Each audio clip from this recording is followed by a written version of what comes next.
అనేక మంది ఈ లోకాన్ని విడిచిన వారుగా ఉన్నారు. మా జీవితంలో మీకు ఆయుష్నిచ్చి, ఆరోగ్యం ఇచ్చి, మీ సన్నిధికి రావాలంటే ఆసక్తి ఇచ్చి, మీ సన్నిధిలో మిమ్మల్ని ఆరాధించేటువంటి భాగ్యాన్ని ఇచ్చారు. నీ వాక్యం వినేటువంటి ధన్యతని ఇచ్చినారు. మరలా నీ వాక్యాన్ని మేము ధ్యానం చేయుచుండగా మీ ఆత్మను మాతో ఉంచండి. ప్రభువా, ఒక మానవుడు మాట్లాడినట్లయితే ఉపయోగమే ఉండదు.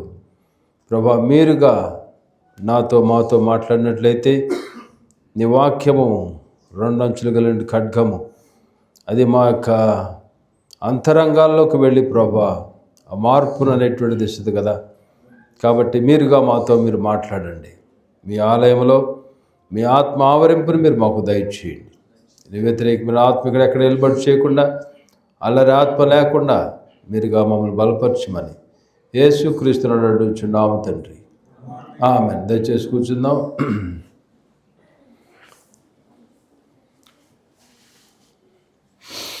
దేవుని యొక్క వాక్కుల నుంచి నెహెమ్యా గ్రంథము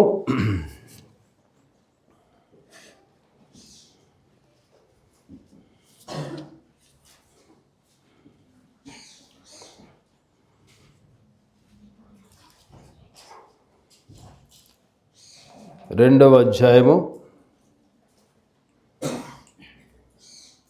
1 నుంచి 4 వచనాలు చదువుకుందాం.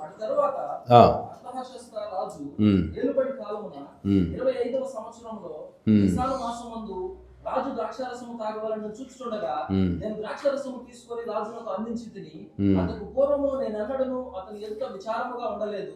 కాగా రాజు, నీకు వ్యాధి లేదు కదా, నీ ముఖము విచారముగా ఉన్నదేమి? నీ హృదయ దుఃఖము చేతనే అది కలిగినదని నాతో అనగా, నేను మిగుల భయపడి రాజు చిరంజీవి అగునుగాక, నా పితరుల సమాధులను పట్టణము పాడైపోయి దాని గుమ్మములను అగ్ని చేత కాల్చబడి ఉండగా నాకు దుఃఖముఖము లేకపోవడాన్ని రాజుతో అంటిని. అప్పుడు రాజు, ఏమి కావలసి నీవు మనవి చేయుచున్నావని నన్ను అడగగా, నేను ఆకాశమందరి దేవునికి ప్రార్థన చేసి రాజుతో, నీ సముఖమందు నేను దయపొందిన ఎడల నా పితరుల సమాధులను పట్టణమును తిరిగి కట్టునట్లుగా నన్ను యోధా దేశంలోకి పంపుడని వేడుకొనుచున్నానని నేను మనవి చేసి. చాలు. నెహెమ్యా గ్రంథము చాలా ఇన్స్పిరేషన్, ఒక మంచి లీడర్షిప్. ఈ యొక్క గ్రంథం నెహెమ్యా తను యాక్చువల్గా ఫుల్ టైం మినిస్టర్ కాదు, తను దేవుని సేవ చేయటువంటి వ్యక్తి కాదు.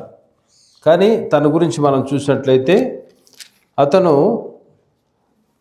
8వ అధ్యాయంలో మనం చూస్తాం. 9వ వచనం చూడండి ఒకసారి. 8, 9.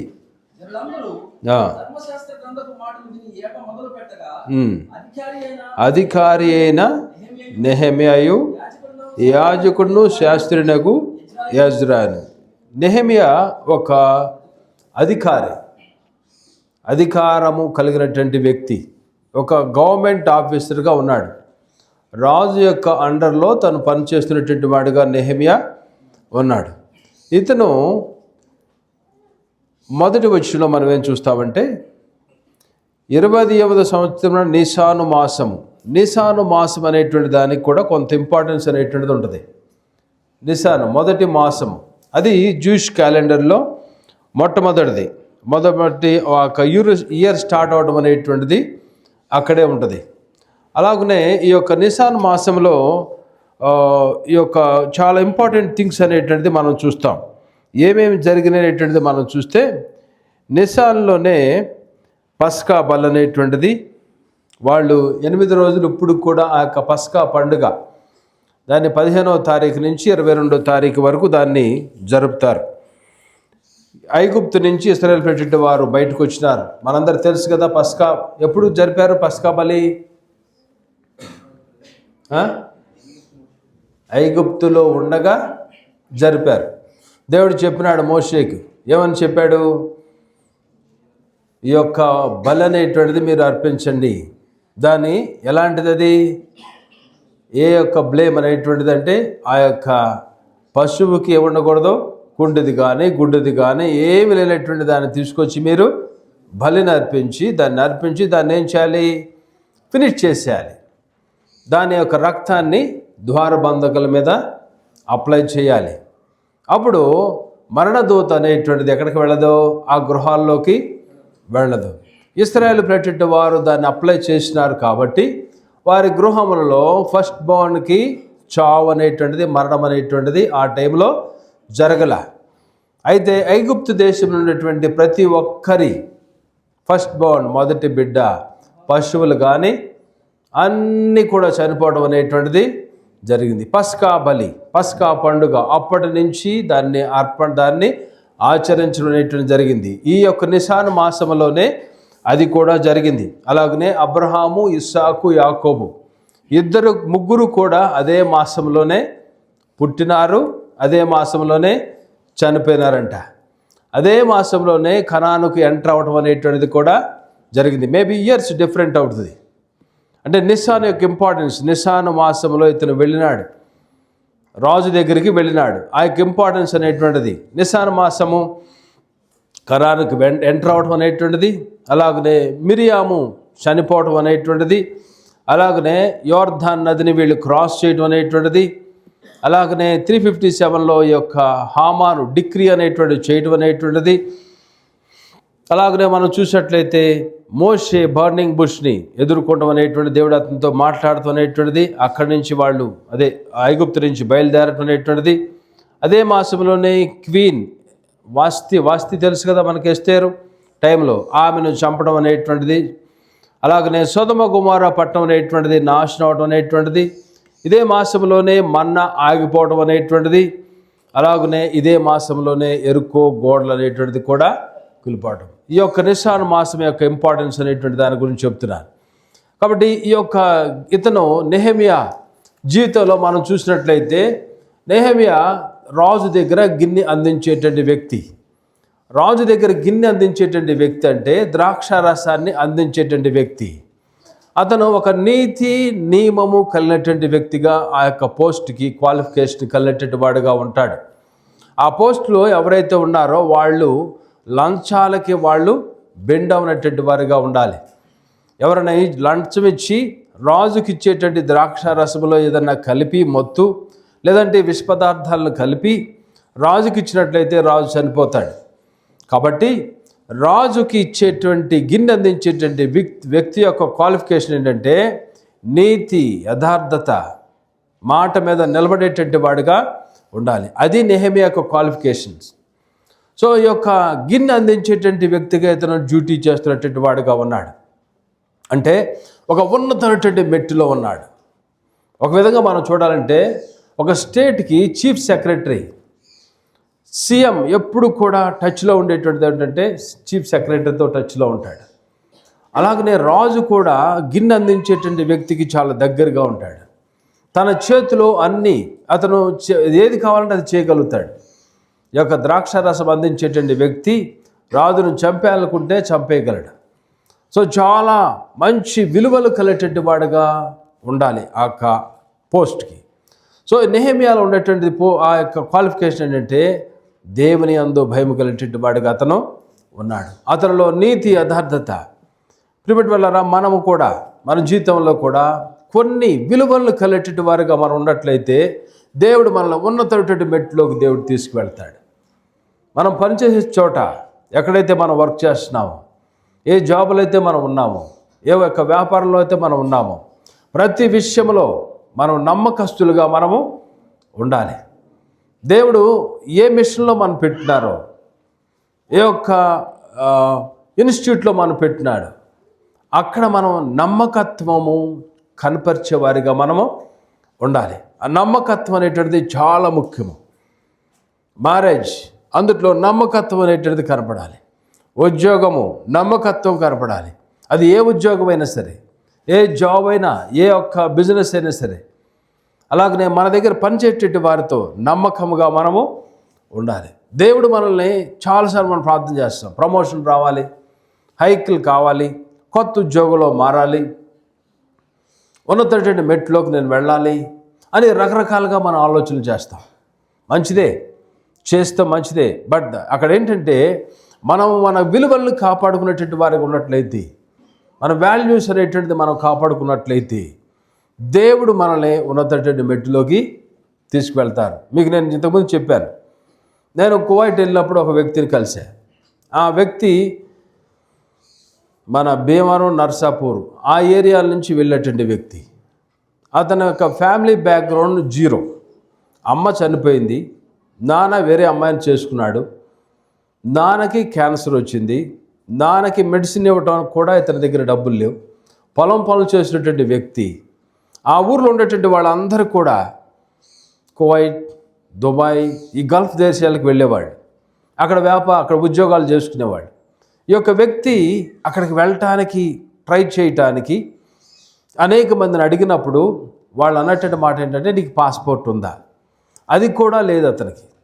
పాస్పోర్ట్ తెచ్చుకుందానికి కూడా డబ్బులు లేవు. కూలి పనులు చేస్తున్నటువంటి వ్యక్తి, పెద్ద చదువు లేదు. అలాంటి వ్యక్తి ఏదో కొద్దిగా ట్రై చేసుకుని ఒక పాస్పోర్ట్ తెచ్చుకుని నిదానంగా కువైట్ వెళ్ళాడు.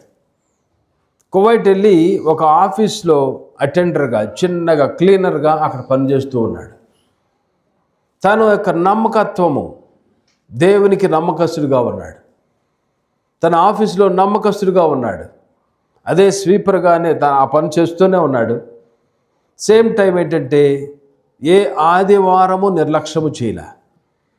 దేవుని యొక్క సన్నిధికి వెళ్ళే విషయంలో, దేవుని యొక్క పరిచర్య విషయంలో, ఆ యొక్క చర్చి క్లీనింగ్ విషయంలో కానీ, చాపలు వేసేది, పట్టాలు వేసేది, మైకులు సెట్ చేసేది, ప్రతి దాంట్లో కూడా తను కొంతకాలం తర్వాత ఆ చర్చిలోనే జీవించేవాడంట. అలా సింగిల్గా అక్కడ ఉండి చర్చి పనులన్నీ చూసుకుంటూ అలా ఉంటున్నప్పుడు చర్చి వాళ్ళు అతను చేసింది ఏంటంటే, ఆ ఏరియా నుంచి వచ్చేటువంటి ఒక అమ్మాయి హౌస్ మేడ్గా వచ్చింది ఇళ్లలో పని చేయటానికి. ఆ అమ్మాయికి ఇచ్చి వివాహం జరిగించినారు. అక్కడే చిన్న కుటుంబంగా ఉన్నాడు. ఇతను దేవునికి నమ్మకంగా ఉన్నాడు. కుటుంబాన్ని జాగ్రత్తగా నడిపిస్తున్నటువంటి వాడుగా ఉన్నాడు. తను ఎక్కడైతే పని చేస్తున్నాడో అక్కడ నమ్మకంగా ఉన్నాడు. ఆ యొక్క షేక్కి చాలా దగ్గరగా ఉన్నాడు. స్వీపర్ నుంచి ఒక్కొక్క స్టెప్ కాకుండా, ఒక స్టెప్, రెండో స్టెప్, మూడో స్టెప్ ప్రమోషన్ కాదు, స్వీపర్ నుంచి ఈ యొక్క వ్యక్తి మేనేజింగ్ డైరెక్టర్లోకి వెళ్ళిపోయినాడు. ఒక కంపెనీకి మేనేజింగ్ డైరెక్టర్లో వెళ్ళి నడిపించేటువంటి వ్యక్తికి ఆ షేక్ ఏం చేశాడంటే ఇతనికి కూడా పార్ట్నర్షిప్ ఇచ్చాడు. ఈ యొక్క వ్యక్తి దానితో ఒక కంపెనీ నుంచి నెక్స్ట్ ఇయర్ మరొక కంపెనీ, నెక్స్ట్ ఇయర్ మరొక కంపెనీ, మేము ఆ ప్లేస్కి వెళ్ళిన టయానికి 11 కంపెనీలకి ఇతను వన్ ఆఫ్ ద పార్ట్నర్గా అయినాడు. ఒక స్వీపర్గా వెళ్ళేటువంటి, తనకు లాంగ్వేజ్ లేదు, చదువు లేదు, ఏ క్వాలిఫికేషన్ లేదు. అతనికి ఉన్నది ఏంటంటే దేవుని యందు భయము, భక్తి. దేవుని యందు భయము, భక్తి ఉన్నది కాబట్టి తనకిచ్చేటువంటి అసైన్మెంట్ని తను జాగ్రత్తగా చేసేవాడు. కాఫీ ఇవ్వటంలో నమ్మకంగా ఉండేవాడు. స్వీపింగ్ చేసే విషయంలో నమ్మకంగా ఉన్నాడు. దేవుని యొక్క సన్నిధికి వెళ్ళే విషయంలో నమ్మకంగా ఉన్నాడు. సేవకులు అప్పగించినటువంటి పనిలో నమ్మకస్తుడిగా ఉన్నాడు. దేవుడు ఆ వ్యక్తి మీద, ఆ షేక్కి కరుణ చూయించినాడు. ఉన్నతమైనటువంటి మెట్టులోకి 11 కంపెనీల్లో, మరి ఇప్పుడు ఎందింట్లో ఉన్నాడో తెలియదు కానీ 11 కంపెనీలలో ఇతను వన్ ఆఫ్ ద పార్ట్నర్గా అయినాడు. దేవుడు ప్రిమటి వల్ల మనం నమ్మకంగా ఉన్నప్పుడు మన జీవితంలో అభివృద్ధి అనేటువంటి దేవుడు ఇస్తాడు. మనం అభివృద్ధి కోరుకుంటాం, కానీ నమ్మకత్వాన్ని, విలువలను, ఆజ్ఞలను పాటించడం వీటిని మనం కోరుకోం. దేవుని వాక్యం ఏం కనపడుతుందంటే, ముందున నీతిని, రాజ్యాన్ని వెదకండి, కావలసినవన్నీ కూడా మీ వెనకాల వచ్చేస్తాయి. దేవుని యొక్క నీతి, దేవుని యొక్క పరిశుద్ధతను, భక్తి జీవితము కలిగినటువంటి వారుగా మనం అడుగులు వేసినప్పుడు, దేవుడు ఉన్నతమైనటువంటి ప్రమాణాలు మనం కలిగినటువంటి వారికి ఉన్నప్పుడు ఉన్నతమైనటువంటి మెట్టులోకి దేవుడు మనల్ని తీసుకువెళ్తాడు. యోసేపు విలువలను కాపాడుకున్నాడు. ఎక్కడ నోరు తెరిచిన వాడుగా యోసేపు లేడు. తన మౌనము, తన యొక్క భక్తిని, తన యొక్క నిదానాన్ని దేవుడు చూస్తున్నాడు అనేటువంటి భయము. గుంటలో వేయబడిన, అమ్మబడిన, పోతీఫర్ ఇంట్లో పడవేయబడినా, అక్కడి నుంచి జైల్లో వేసినా, తర్వాత ఫరో ఇంట్లోకి వెళ్ళినా సరే ఎక్కడ కూడా తన నమ్మకత్వాన్ని అతను దేవుడు చూస్తున్నాడు. ఆ భయం కలిగేటటువంటి వారుగా మనం ఉండాలి. యోసేపు అలాంటి భయం కలిగేటటువంటి వాడిగా ఉన్నాడు.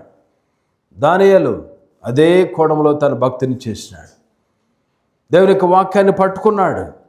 అయ్యో ఈ నా ప్రజలైనటువంటి వాళ్ళు ఇశ్రాయేలీలు, ఇర్మియా చెప్పినాడు కదా, 70 సంవత్సరాల తర్వాత వీరిని మరలా వెనక్కి తీసుకువెళ్తానని చెప్పినాడు కదా, ఇర్మియా ప్రవచనం చేసినాడు కదా.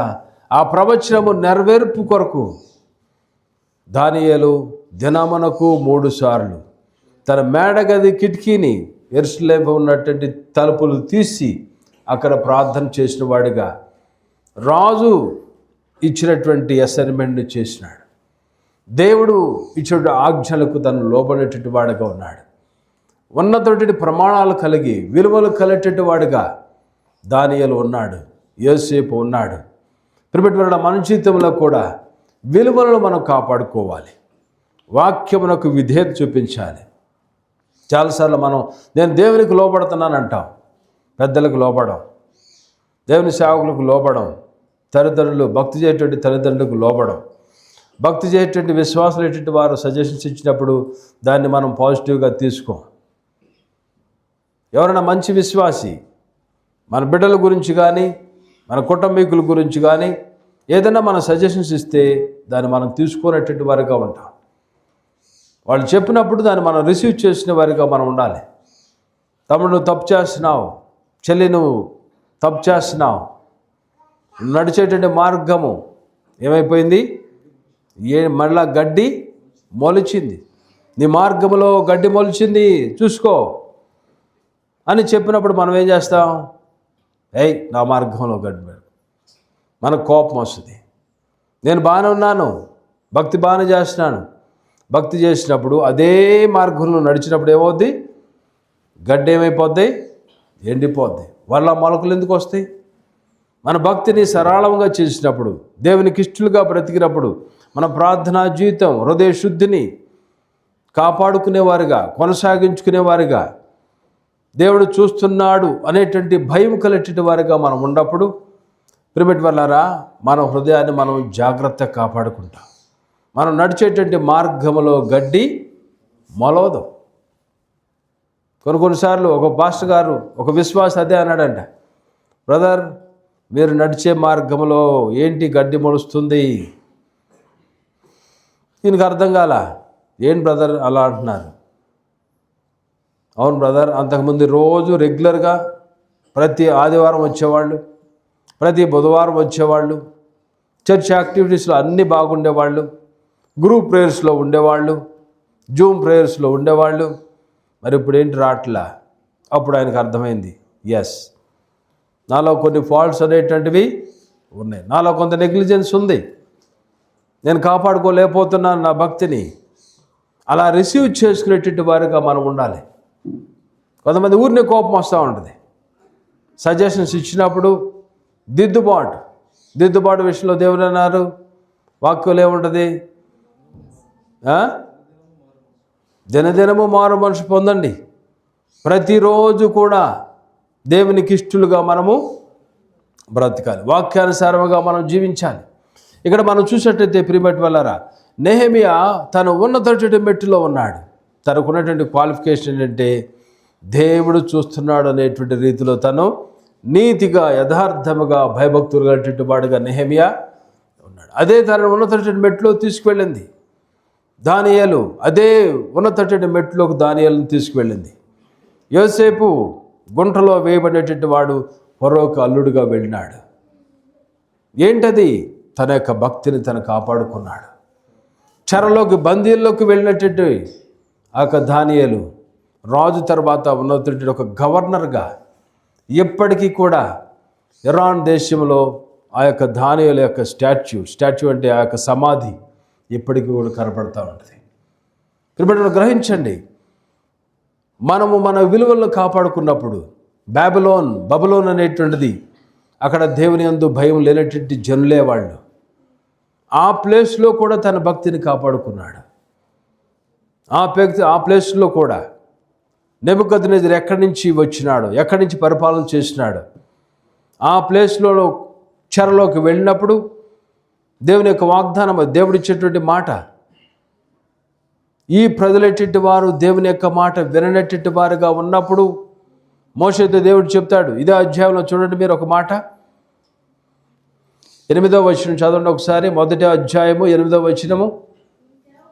నీ సేవకుడైన మోషేతో నీవు సెలవిచ్చిన మాటను జ్ఞాపకము తెచ్చుకొనము. అదేదనగా మీరు అపరాధము చేసినడలా జనులలోనికి మిమ్మల్ని చెదరగొట్టుదును. అయితే నా వైపు తిరిగి నా ఆజ్ఞలు అనుసరించి నడిచినడలా భూదిగంతముల వరకు మీరు తొలివేయబడినను అక్కడి నుండి సహా మిమ్మల్ని కూర్చి నా నామం ఉంచుటకు నేను ఏర్పరచుకున్న స్థలమునకు రప్పించేదనని నీవు సెలవిచ్చితివి కదా. ఏమన్నారు ఇక్కడ దేవుడు మోషేతో? మీరు గనక నా మాట విననట్లయితే, నా ఆజ్ఞలకు మీరు లోబడినట్లయితే నేనేం చేస్తాను? మిమ్మల్ని జనములలోకి మిమ్మల్ని చెదరగొడతాను. చూడండి, దేవుని యొక్క మాట వినకపోయినట్లయితే ప్రియమైనటువంటి మన పరిస్థితి తెగిపోయినటువంటి గాలిపటం. అంతే, ఎటు వెళ్తామో తెలియదు, ఏం జరుగుతుందో తెలియదు.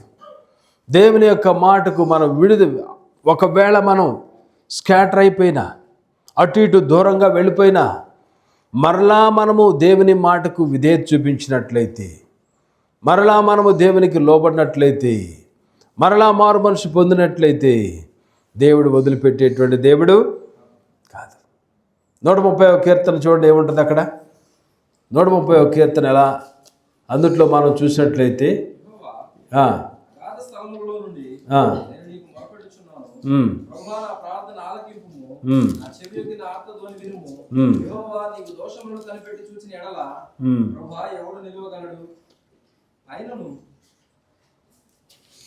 నూట 136 అనేది కీర్తనలో, తూర్పుకు పడమర ఎంత దూరమో మన దోషములను దేవుడు ఏం చేస్తారు? అంత దూరాన్ని చేస్తారు. తూర్పుకు పడమర. దేవుడు ఎంత దయాళుడు అంటే, దేవుడు ఎంత కృపగలటువంటి దేవుడు అంటే, ఎక్కడమ్మది? 103వ కీర్తన చదవండి.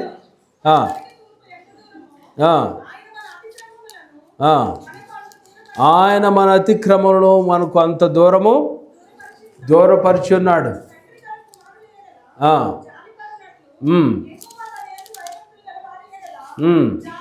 జాలిపడును. చూడండి, దేవుడు మనల్ని ఏం చేస్తారు? మన పట్ల జాలి కలిగేటటువంటి వాడుగా ఉంటాడు. పడమటికి తూర్పు ఎంత దూరము, ఆయన మన అతిక్రమములను మనకు అంత దూరపరిచి ఉన్నాడు. మారు మనసు పొంది దేవుని దగ్గరికి వెళ్ళినట్లయితే మన పాపములను దేవుడు అంత దూరం చేస్తారు. కాబట్టి దేవుని యొక్క బిడ్డలుగా ప్రియమైనటువంటి మనం దేవుని వైపు తిరిగేవారుగా ఉండాలి. ఈ యొక్క బుక్లో నెహెమ్యా గురించి మనం చూసినట్లయితే, ఇతను ఉన్నతటువంటి మెట్లో ఉన్నాడు. యాక్చువల్గా మనం ఒకసారి ఈ యొక్క బుక్లో మనం చూసేటువంటిది ఏంటంటే, దీన్ని బట్టి మనం నేర్చుకునేటువంటి లెసన్స్, చాలాసార్లు దేవుని యొక్క వాక్యం విన్నప్పుడు ప్రియమైనటువంటి దేవుని పని చేయాలంటే ఆసక్తి వస్తుంది. నేను కూడా దేవుని రాజ్యం కట్టాలి, దేవుని కార్యాలు జరిగించాలి అని. కానీ నేను సేవ చేయలేనే, దేవుని పరిచర్య చేయలేనే, దేవుని కొరకు నేను ఉపయోగపడలేనే అని అనుకుంటూ ఉంటాం. కానీ ఇక్కడ మనం చూసేటట్టయితే ఫుల్ టైం మినిస్ట్రీ అనేటువంటిది ఇంపార్టెంట్ కాదు. అక్కడ దేవుడు ఒక వ్యక్తిని పిలిచినట్లయితే ఫుల్ టైం మినిస్ట్రీకి వెళ్ళొచ్చు. లేదన్నట్లయితే నెహెమ్యాకు ఉద్యోగం చేసినటువంటి వ్యక్తిగా ఉన్నాడు. పడిపోయినటువంటి ప్రాకారములు, కూలిపోయినటువంటి గోడలు, కాలిపోయినటువంటి గుమ్మములను మరలా కట్టడానికి ఈ యొక్క ఇశ్రాయేలు పెట్టేటి వారు మరలా వెనక్కి చెదరగొట్టబడినటువంటి వాళ్ళు మరలా వెనక్కి రావడానికి 3 వ్యక్తుల యొక్క కలయిక ద్వారా అది జరిగింది. ఈ 3 వ్యక్తుల్లో మొదటి వ్యక్తి జెరుబ్బాబెల్. అతను ఒక ప్రిన్స్గా ఉన్నటువంటి వాడు. అతను ఆ యొక్క పొలిటికల్ తన యొక్క పవర్ను ఉపయోగించేటువంటి వాడుగా ఉన్నాడు. ఈ 3 వ్యక్తులను దేవుడు ఉపయోగించుకున్నాడు. ఎజ్రా శాస్త్రి యాజకుడుగా ఉన్నాడు. నెహెమియా ఒక అధికారిగా ఉన్నాడు. జెరుబ్బాబెల్ తన ఒక పొలిటికల్ పవర్ కలిగేటువంటి వాడుగా, దేవుడు ఈ ముగ్గురు వ్యక్తులను ఉపయోగించి పడిపోయినటువంటి ప్రాకారములను, కాలిపోయినటువంటి ఆ గుమ్మములను మరలా తిరిగి కట్టడం, మరలా వాటిని బాగు చేయటం అనేటువంటిది ఈ ముగ్గురు వ్యక్తులను ఉపయోగించుకుని దేవుడు చేసినాడు. ముగ్గురు కూడా 3 రకాలైనటువంటి వాడు. యాజకుడు, శాస్త్రి ఉండేటువంటి వాడు ఎజ్రా, యెరుబ్బయల్ పొలిటికల్ పవర్ ఉండేటువంటి వాడు, నెహెమియా ఒక అధికారం ఉండేటువంటి వాడు. వీరిద్దరిని మొదటి ఇద్దరు వాళ్ళు ట్రై చేసినారు, కానీ వారి వల్ల జరగలేదు. అందుకని ఆ టైంలో దేవుడు ఈ అధికారం ఉన్నటువంటి నెహెమియాను లేవనెత్తినాడు. కాబట్టి దేవుని యొక్క పరిచర్య చేయటం కొరకు, నా వల్ల కాదు, నేను బైబిల్ కాలేజీకి వెళ్ళలేదు, నాకు వాక్యం తెలియదు, నా చిన్నప్పుడు నేను 10వ తరగతి 9వ తరగతి వరకు చర్చ్ అనేటువంటి తెలియదు నాకు. మేము ఇంట్లో ఎప్పుడు చర్చ్కి వెళ్ళా, మా ఇంట్లో ప్రార్థన జరిగేది అప్పుడప్పుడు నెలకు ఒకసారి, అంతే. చర్చికి వెళ్ళడం అనేటువంటిది లేదు. 10th క్లాస్ తర్వాత 9th 10th నుంచి నేను చర్చికి వెళ్ళా. ప్రియమైన దేవుని యొక్క పని చేయటం కొరకు, దేవుని యొక్క రాజ్యము కట్టడం కొరకు, పడిపోయినటువంటి ప్రాకారములు, కాలిపోయినటువంటి గుమ్మములు నిలబెట్టడం కొరకు, పడిపోయినటువంటి వ్యక్తులను, జారిపోయినటువంటి ఆత్మలు, దేవునికి దూరస్తులైనటువంటి వారిని, పాపములో కోపములో ఆ నరకానికి సమీపముగా ఉన్నటువంటి వారిని రక్షించడం కొరకు నీ పాత్ర నువ్వు పోషించాల్సినటువంటి అవసరం ఉన్నది. ఒక ఉద్యోగస్తుడిగా, ఒక వ్యాపారస్తుడిగా, ఒక మంచి బిజినెస్ మ్యాన్గా ఉన్నా సరే, దేవుని యొక్క పనిలో కూడా ప్రియమైన ఫుల్ టైం మినిస్టర్ అనేటువంటిది అనుకోవాల్సిన అవసరం లేదు. పొలిటికల్గా వెళ్ళకూడదు అనేటువంటిది ఎక్కడ బైబిల్లో లేదు. అలాగనే గవర్నమెంట్ ఆఫీసర్స్గా వెళ్ళాల్సిన అవసరం లేదు, కరప్షన్ ఉంటుంది అనుకుంటూ ఉంటారు కొంతమంది. అలాగనే వ్యాపారం చేయకూడదు అనుకుంటారు కొంతమంది. చూడండి, most successful business man in this world are Jews. యూదులైనటువంటి వారు ప్రపంచంలోనే ప్రఖ్యాతిగాంచినటువంటి బిజినెస్ పీపుల్. ప్రపంచం అంతా స్కాటర్ అయిపోయినారు. నెబుకద్నెజరు వచ్చినాడు 605 టైంలో, BC 605లో యెరూషలేములోకి వచ్చినాడు. ఆ టైంలో అక్కడ అంతకుముందు మనం చూస్తాం 12 గోత్రాల వాళ్ళు 2గా విడిపోయినారు, నార్దర్న్ కింగ్డమ్, సదర్న్ కింగ్డమ్గా. 2 గోత్రాల వాళ్ళు మిగిలినారు ఇక్కడ యెరూషలేములో. ఆ ఇశ్రాయేలులుగా ఆ 10 గోత్రాల వాళ్ళు వెళ్ళిపోయినారు. దాని తర్వాత వారిని అశ్షూరీయులు వెళ్ళినారు, అటాక్ చేసినారు. అశ్షూరీయులు వెళ్ళి అటాక్ చేసిన తర్వాత ఆ టైం నుంచి ఇశ్రాయేలీలు ప్రపంచం అంతా స్కాటర్ అయిపోయినారు. అశ్షూరీయులు మళ్ళీ దాన్ని ఇశ్రాయేలు వాళ్ళని క్యాప్టివ్లోకి తీసుకున్న తర్వాత నెబుకద్నెజరు బాబిలోను వాళ్ళు వెళ్ళారు, అశ్షూరీయులను చెదరగొట్టేసినారు. ఆ టైంలో ఇంకా 10 గోత్రాలు ప్రపంచం అంతా స్కాటర్ అయిపోయినారు. ఈ 2 గోత్రాల వాళ్ళు యోధా దేశంలో యెరూషలేములో వాళ్ళు నివాసం చేసేటటువంటి వారు. వీరి మీదకి నెబుకద్నెజరు వచ్చినాడు. 605 BCలో నెబుకద్నెజరు వచ్చాడు. హిస్టరీ ప్రిమిట్ వాళ్ళ ఏదో బైబిల్ ఏదో చెప్తుంది అనేటువంటిది కాదు. 605లో వచ్చినాడు ఫస్ట్ టైం. ఆ టైంలో దానియేలు వెళ్ళినాడు, చెరలోకి కొనుక్కోబడినటువంటి వాడుగా ఉన్నాడు. రెండవసారి మళ్ళా 597లో వచ్చినాడు నెబుకద్నెజరు. ఆ టైంలో యెహెజ్కేలును తీసుకువెళ్ళినాడు చెరలోకి. మరలా 586, 587లో మరలా వచ్చినాడు. ఆ టైము మూడోసారి నెబుకద్నెజరు వచ్చి యెరూషలేముని పూర్తిగా నాశనం చేసినాడు. అప్పుడు ప్రాకారాలు పడిపోయినాయి, గుమ్మాలు కాలిపోయినాయి, మిగిలినటువంటి వారు అటు ఇటు వెళ్ళిపోయినారు. నెబుకద్నెజరు యొక్క ప్రజలైనటువంటి వాళ్ళు, యూదులైనటువంటి వారిని శ్రమలలో పెట్టేసినారు. అనేకమైనటువంటి పనులు వాళ్ళకి అప్పగించి వాళ్ళని శ్రమ పాలు చేసేటువంటి వారుగా ఉన్నారు. ప్రాకారాలు అలాగే కూలిపోయి ఉన్నాయి. ఆ టైంలో అది జరిగిన తర్వాత ఇలాంటి సిచ్యువేషన్లో కొంతమంది వ్యక్తులైనటువంటి వాళ్ళు, వాళ్ళల్లో ఉండేటువంటి వ్యక్తి హననీయ, మరి కొంతమంది కలిసి ఈ నెహెమియా దగ్గరికి వెళ్ళినారు. వాళ్ళు ఆ మాటలు చెప్పినప్పుడు ప్రియమైన వాళ్ళారా, నెహెమియా ఏం చేసినాడో చూడండి. ఈ మాటలు వినినప్పుడు కూర్చుండి ఏడ్చి కొన్ని దినముల దుఃఖముతో ఉపవాసముండి ఆకాశమందరి దేవుని ఎదుట విజ్ఞాపన చేసి. చూడండి, ఇక్కడ దేవుని యొక్క పరిచర్య, పడిపోయినటువంటి ప్రాకారములు, కాలిపోయినటువంటి గుమ్మములు, చెదరగొట్టబడినటువంటి ప్రజలు, శ్రమలు అనుభవించేటటువంటి వారు. ఇవన్నీ చూస్తున్నప్పుడు నెహెమ్యా దుఃఖపడేటటువంటి వాడుగా ఉన్నాడు, బాధ కలిగేటటువంటి వాడుగా ఉన్నాడు. ఒక వ్యక్తి దేవునికి దూరస్తుడైపోయినప్పుడు, ఒక వ్యక్తి సంఘానికి దూరస్తుడైపోయినప్పుడు ప్రియమైన ఆ వ్యక్తి విషయంలో మనం ప్రార్థన చేసేవారుగా ఉండాలి. ఆ వ్యక్తిని మనం పట్టించుకోవాలి. వీడేంటి, వాడు రాకపోయిన పర్ల, వాడు త్రాగుబోతు అంటారు కొంతమంది. త్రాగుబోతులు దేవుని రాజ్యంలో ప్రవేశించడం అనేటువంటిది ఏమన్నా ఉందా? ఉందా? ఏమన్నా లేదు. బైబిల్లో ఏముంది? వేశ్యకైనా పరలోకం ఉంది, కానీ వేషధారికి పరలోకము లేదు. త్రాగుబోతులు దేవుని రాజ్యంలో త్రాగుబోతులను మార్చేటువంటి దేవుడు, తిండిబోతులను మార్చేటువంటి దేవుడు, వ్యభిచారులు మార్చేటువంటి దేవుడు, ఎలాంటి బందీగృహములు ఎలాంటి పాపములు ఉన్నా సరే మార్చేటువంటి దేవుడు. అయితే మనము దేవుని యొక్క బిడ్డలుగా, మారు మనసు పొందినటువంటి వాడిగా, ఒక విశ్వాసిగా నువ్వు ఉన్నటువంటి వాడవగా నువ్వు బైబిల్ కాలేజీకి వెళ్ళాల్సిన అవసరం లేదు. ఈ మధ్యలో ఒక వ్యక్తి, ఒక పెద్ద ఆయన, చాలా పెద్ద ఆయన, తన చివరి దినాల్లో ఆయన ఒక మాటలు చెప్తూ ఏం చెప్పినాడంటే, సార్ మీరు 80 సంవత్సరాలు మీకు మినిస్ట్రీ ఎక్స్పీరియన్స్ ఉంది కదా, దేవుని యొక్క పరిచర్య చేయాలంటే క్వాలిఫికేషన్స్ ఏంటి? ఏ బైబిల్ స్కూల్కి వెళ్తే, ఏ PhD చేస్తే మంచిది అనేటువంటిది ఆయన ఇంటర్వ్యూర్ అడిగినాడు ఆయన్ని. ఆయన అన్నటువంటి మాట ఏంటంటే, 2 విషయాలు చాలు. మీరు ఎక్కడికి, ఏ యొక్క యూనివర్సిటీకి, ఆక్స్ఫర్డ్కి వెళ్ళవసరలా, మరొక యూనివర్సిటీకి వెళ్ళవసరలా. మీరు చేయవలసినటువంటిది ఏంటంటే బైబిల్ చదవండి, ప్రార్థన చేయండి, పరిశుద్ధతను కాపాడుకోండి.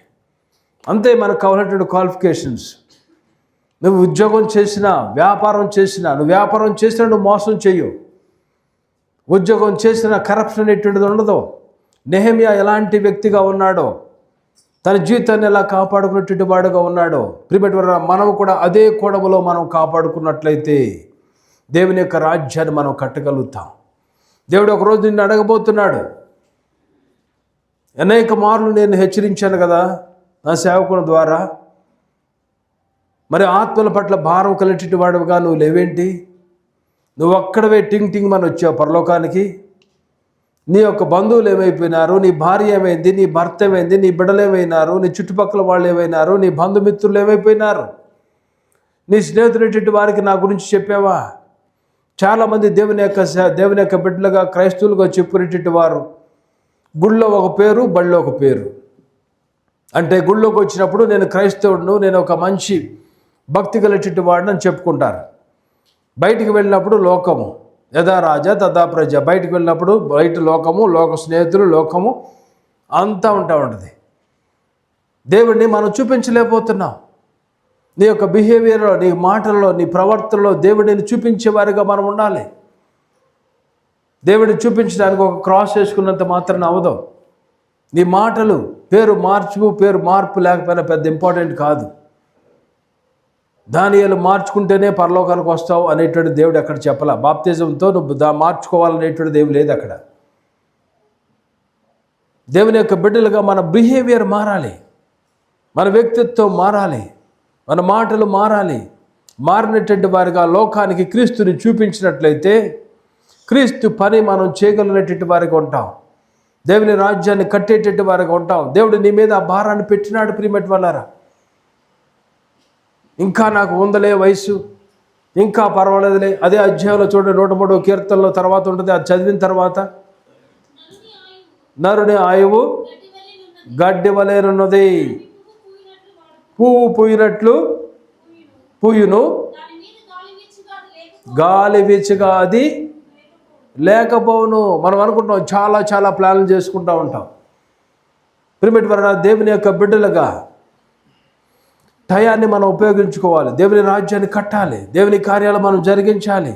నువ్వు అంతా నీ యొక్క అకౌంట్లో క్రెడిట్ చేసుకోవాలి. ఎంతమందితో దేవుని గురించి మాట్లాడినావు, ఎంతమందికి దేవుని యొక్క సువార్తను అందించినావు, ఎంతమంది గురించి భారంతో ప్రార్థన చేసినావు. దేవుని యొక్క విశ్వాసముగా, దేవుని వెంబడించేటటువంటి వాడుగా దేవుని రాజ్యాన్ని కట్టాలి. నువ్వు నెహెమ్యా వలె ఉండాలి. ఇక్కడ ఉన్నటువంటి మీరు అందరూ కూడా మరొక నెహెమ్యా వలె తయారవ్వాలి. దేవుని యొక్క పరిచర్యలో కూలిపోయేటువంటి వ్యక్తిని, త్రాగుడులో, వ్యభిచారంలో, నరహంతకులు వారు మన స్నేహితులు ఉన్నారు అనేక మంది. వారి గురించి ప్రార్థన చేయాలి. జార్జ్ ముల్లర్ 52 సంవత్సరాలు ప్రార్థన చేశాడంట తన స్నేహితుల గురించి, 3-4 స్నేహితుల గురించి. 2 వ్యక్తులు తను బ్రతికుండగానే మారినారట. తను చనిపోయిన తర్వాత మరో వ్యక్తి మారినాడంట. ఇతరుల గురించి ప్రార్థన. ప్రియమటి వల్ల నువ్వేం సంపాదిస్తున్నా నీ వెనకాల రాదు. నువ్వు పరలోకానికి వెళ్ళేటప్పుడు నీతో పాటు నీ బొంగరం కూడా తీసేస్తారు, నీ బ్లేజర్లు తీసేస్తారు, నీ షూ తీసేస్తారు, ఒకవేళ కావాలంటే ఉంచుతారు. అవేవి మనతో పాటు రాదు. దేవుని కొరకు నువ్వేం చేసినావు, దేవుని రాజ్యాన్ని ఏం కట్టినావు, ఎలా కట్టినావు, ఇతరులకు సువార్తను ఎలా అందించినావు, ఇదే నీతో పాటు పరలోకానికి వస్తుంది. నీవు నేను యెహోషువ ఏమన్నాడు, మీరేమన్నా చేయండి, నేను నా ఇంటి వారు యెహోవాను సేవిస్తాం. నీ ఇల్లంతా మొట్టమొదటిగా ఫస్ట్ సర్కిల్ మారాలి, ఇన్నర్ సర్కిల్ మారాలి, నువ్వు మారాలి. మారు మనసు పొందినటువంటి నీవు నీ జీవితంలో మార్పు పూర్తిగా ఉందా? ఇంకా నువ్వు మన జీవితంలో కొన్ని క్రిములు కీటకాలు కనపడతా ఉంటాయి. తినివేసినటువంటి యోవేలు గ్రంథంలో ఉంటుంది, ఏముంటుంది అక్కడ? చీడ పురుగులు. మా పైనుంచి చూస్తాం ఒక్కొక్క స్టెప్లో ఒకటి తర్వాత ఒకటి పెద్దది తినేసింది, దాని తర్వాత వచ్చింది తింటుంది, దాని తర్వాత వచ్చింది మరలా ఇంకోటి తింటుంది, చివరికి ఏమీ మిగలదు, ఆకంతా అయిపోద్ది. ఏముందా? కనపడిందా? ఏంటది? కరెక్ట్గా చదవనమ్మా. గొంగళ పురుగు మిడతలు తినివేసును, మిడతలు విడిచిన దానిని పసర పురుగులు విడిచిన దానిని చీడ పురుగులు. ఏం మిగులుద్ది అక్కడ? ఇంకా ఏమి ఉండదు. ప్రియమైన మన జీవితంలో మనం చూస్తాం, ఆ చిన్నగా చివరి వరకు తినివేసింది. కొన్నిసార్లు ఆ లాస్ట్ పార్ట్లు మన జీవితంలో కనపడతా ఉంటాయి. ప్రేమ అనేటువంటిది ఉండదు, సహనం అనేటువంటిది ఉండదు. మా వ్యభిచారం చేరు, జారత్వము చేరు, నరహంస చేరు, దొంగతనం చేరు, మరొక పాపం పెద్దగా కనపడేటువంటి వాటిలో మనం ఏమి చెయ్యం. కానీ లాస్ట్లో ఉండేటువంటివి ఉంటాయి సరా, పసర పురుగులు ఆ ప్లేస్లో కొన్ని కనపడతా ఉంటాయి. ప్రేమ ఉండదు, దయ ఉండదు, క్షమ అనేటువంటిది ఉండదు, రైవలరీ ఇంకా కనపడతానే ఉంటుంది, కక్ష ఇంకా కనపడతా ఉంటుంది, హెచ్చించుకుంటాం కనపడతా ఉంటుంది, గర్వం కనపడతానే ఉంటుంది. బాగా ప్రార్థన చేస్తానండి, బాగా వాక్యం చేస్తాను, గర్వం అది హెచ్చించుకుంటాం. దావీదు ఏమంటాడు? నేను ఏ పాటి వాడను, నా కుటుంబము యెషయా కుటుంబము ఏ పాటిది. ఒక రాజు ఉన్నతటి మెట్లో ఉన్నాడు, తన యొక్క బ్యాక్గ్రౌండ్ ఏం మర్చిపోవట్లే. నేను ఏ పాటి వాడను. ప్రియమైన మన జీవితంలో ఏ యొక్క నాట్ 1% అనేటువంటిది కూడా చిన్నగా ఉండేటువంటిది మన జీవితంలో ఉండకూడదు. ఏ ఒక్క భక్తి చేస్తూ ఉంటాం, అబద్ధాలు ఆడుతూ ఉంటాం, మోసం చేస్తూ ఉంటాం, చెడు అంతా మన జీవితంలో ఉంటుంది. గ్రహించాల్సినటువంటి విషయం ఏంటంటే, నేను ప్రార్థనకు వస్తున్నాను, ఆదివారం దేవుని దగ్గరికి వెళుతున్నాను అనుకుని తృప్తి పడతాం కాదు. మనకు కావాల్సినటువంటిది ఏంటంటే, దానితో పాటు నా ఆత్మ దేవుని దృష్టిలో సరిగ్గా ఉందా లేదా. నేను ఇవాళ టపా కొట్టేస్తే నా కళ్ళు పరలోకంలో తెరవగలుగుతానా. నేను మన గుడివాడ వెళ్తే అక్కడ ఒక వ్యక్తి అరటిపళ్ళు అమ్ముతున్నాడు. అతను ఎట్లాగో మన వ్యక్తికి ఎవరు పరిచయం అయింది. యోసేపు గారని మన డియో బాము అమ్ముతూ ఉండేవాడు అక్కడికి. ఆ వ్యక్తి కనెక్ట్ చేశాడు ఆ వ్యక్తిని మన రాజుకి. వెళ్తే అక్కడ ఆగుదామన్నా ఒకసారి అంటే అక్కడ ఆగాం. ఆ వ్యక్తి బస్ స్టాండ్ పక్కన ఉన్నాడు. అతను చెప్పేటువంటిది ఏంటంటే, సార్ ఇదే కొట్టు నాది, ఇదే ఎదురుగానే ఉంది బ్రాందీ షాప్. కొంత అమ్మిన వెంటనే మా కుర్రాన్ని ఒకటి పెట్టేవాడిని, తాగేసేసి ఇక్కడ పడిపోయేవాడిని సార్. నేను ఈ రోడ్డు మీద పడిపోయేవాడిని. నా భార్య నా గురించి ప్రార్థన చేస్తూ ఉండేది, తెల్లారగట్ట ప్రార్థన చేసేది, లేట్ నైట్ ప్రార్థన చేసేది, మా బిడ్డలిద్దరూ కూడా చర్చి తీసుకెళ్తూ ఉండేది. నా కోపం వచ్చేప్పుడు తెల్లారగట్టే కొట్టేసేవాడిని, త్రాగేసి ఒళ్ళంతా హోనం చేసేసేవాడిని. నా బిడ్డలను చర్చికి తీసుకువెళ్ళొద్దు అని వాళ్ళని కొట్టాను, నా భార్యను అనేకసార్లు కొట్టా. కానీ నా భార్య కంటిన్యూస్గా నా గురించి ప్రార్థన చేస్తూ ఉండేది. త్రాగి రోడ్ల మీద పడిపోయేవాడిని. అక్కడ పొలిటీషియన్స్తో ఫోటోలు చూపించాడు. కటారి ఈశ్వర్ కుమార్, సత్యనారాయణ, వాళ్ళతో నా ఫోటోలు చూడండి సార్. ఇలాంటి వ్యక్తులతో నేను తిరిగాను. ఆ స్టైల్ ఆఫ్ లివింగ్ వేరుగా కనపడింది ఆ టైంలో అతని ఫోటోలు. కానీ నేను ఇక్కడే పడుకునేవాడిని, రోడ్డు వెంబడి పడి అనేక మందిని కొడుతూ ఉండేవాడిని. ఇలాంటి టైంలో నా భార్య ప్రార్థన, తన యొక్క మాదిరి, తన యొక్క మాటలు నా జీవితాన్ని మార్చేసినాయి. ఇప్పుడు నాకేం అవసరంలా, ఎంత సువార్త ఎలా చెప్తున్నాడంటే అతను, ఇప్పుడు నాకేం అవసరం లేదు సార్, నేను కళ్ళు మూసుకుంటే ఈ లోకంలో, పరలోకంలో కళ్ళు తెరిస్తే చాలు. నా కుమారుడు ఒక సింగరు, నా కుమారుడు పలానా చర్చిలో సేవకుని దగ్గర అసిస్టెంట్గా పనిచేస్తున్నాడు, అక్కడే ఉంటాడు. నా భార్య సేవకురాలు కంటే ఆ సేవకురాల దగ్గర అక్కడే ఉంటుంది. నేను నా వ్యాపారం చేసుకుంటాను అంతే, దేవుని పని, దేవుని కార్యములు అంతే, ఎందుకంటే ఏమీ లేదు. నా జీవితాన్ని పూర్తిగా మార్చేసినాడు సార్ దేవుడు. ఈ లోకంలో నేను, నా భార్య, నా బిడ్డలు కళ్ళు మూసుకుంటే పరలోకంలో తెరవాలి. ఆ అష్యూరెన్స్ కలెక్టెడ్ వాడికి నేను జీవిస్తున్నాను. వాక్యాన్ని ఇతరులకు అందించడం, నా సాక్ష్యాన్ని ఇతరులకు తెలియచేయటం. తన స్నేహితులు అనేటువంటి వాళ్ళు అనేక మంది అతను అడుగుతున్నారంట, అరే మాకు కూడా మార్పు కావాలి, మాకు కూడా ఆ శాంతి సమాధానం కావాలి, నిద్ర లేదురా, లాస్లో ఉన్నావురా, అనారోగ్యాలతో ఉన్నాం, ఏం చేయాలి, రండి ప్రభు దగ్గరికి రండి. అతని యొక్క మాదిరి కనపడుతుంది. ఒక త్రాగుబోతు, ఒక తిరుగుబోతు, దేవుని కొరకు అనేటువంటి తృష్ట కలిగినటువంటి వాడిగా, దేవుని కొరకు తిరుగుతున్నటువంటి వ్యక్తిగా అతని జీవితంలో మార్పు అనేటువంటిది వచ్చేసింది. ప్రిమిట్ వల్లరా మన జీవితంలో కూడా మనము ఈ లోకంలో మనకు కావాల్సినటువంటిది ఏంటంటే దేవుడిని కలిగినటువంటి వారిగా, దేవుని రాజ్యాన్ని కట్టేటట్టు వారిగా మనందరం ఉండాలి. నువ్వు ఒక అనుకోవచ్చు, కొన్నిసార్లు నా వయసు అయిపోయింది అనుకోవచ్చు, నేను ఒక స్త్రీని, ఒక బాలికను, ఒక గర్ల్, నా వల్ల కాదు. నెహెమ్యా ఇంట్లో, నయమాను ఇంట్లో ఒక చిన్నది నయమాను యొక్క జీవితాన్ని మార్చివేసింది. ఒక చిన్నది దేవుని పనిలో ఇన్వాల్వ్మెంట్ అనేటువంటిది. పిరమిడ్ వల్ల అన్నా ఉంది, తన కుటుంబం గురించి, తన కుమారుడు గురించి ప్రార్థన చేసుకుంది. అన్నా ఉంది, సిమియోను అన్న ఒక ప్రవక్తినిగా అయిపోయింది. తను చిన్నప్పుడే భర్తను కోల్పోయింది. యెరూషలేముని వదలకుండా యేసు ప్రభువును చూచే వరకు కూడా అన్న యెరూషలేము దేవుని కాలంలోనే తన జీవితాన్ని గడిపింది. దేవుని యొక్క పని చేసేటట్టు వారిగా అతృష్ణ కావాలి. ప్రిమిట్ వల్ల ఎవరున్నారు, నాకు ఎవరు ఇక్కడ బెంగళూరులో ఎవరితో మాట్లాడినాం, ఎవరికి నా సాక్ష్యం చెప్పినాం, పొద్దునుంచి సాయంత్రం దాకా మనం ఎంతమందితో మాట్లాడుతున్నాం ఒకసారి చూస్తే, మన ఫోన్ నెంబర్లు చూస్తే ఎంతమందితో మనం మాట్లాడినామో, బయటికి వెళ్ళి వాళ్ళతో మాట్లాడుతున్నామో లేదో, అవకాశం ఉందో లేదో తర్వాత విషయం. మనం ఫోన్ చేసినప్పుడు ఆ వ్యక్తి, ఆ నెంబర్ కలిగిన వ్యక్తి మారుమనసు పొందాడా, ఆ వ్యక్తి జీవితంలో మార్పు అనేటువంటిది ఉందా, అతను క్రీస్తుని వెంబడించేవాడిగా అయ్యాడా, అతనికి సువార్తను అందిద్దామా.